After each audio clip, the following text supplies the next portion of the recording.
ராசா ஒரு வாரமா எங்க போய் தொலைஞ்ச? ஒரேடியா போய் தொலைஞ்சிருக்கணும். ஏதோ எஸ்கேப் ஆகி வந்தேன். பசிக்குது பாட்டி.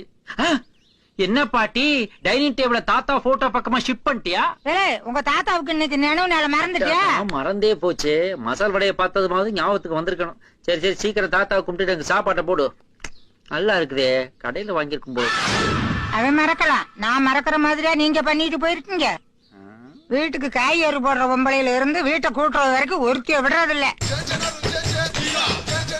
என் அக்கா தங்கச்ச மறக்கணதும் இல்லாம என் ஒண்ணு விட்டா காளி நீங்க விடல. உங்க தொந்தரவு தாங்க முடியாமத்தான் கடைசியில பாயாசத்துல வெச்ச வச்சு கொன்னேன். பாட்டி, என்னடா நீ மனசுல நினைச்சது உண்மையா? தாத்தாவுக்கு நீதான் பாயசத்துல விஷத்தை வச்சு கொன்னியா? ஆமாடா. தாத்தாவை பார்க்க உனக்கு பாவமா இல்ல பாட்டி? இருந்துச்சு.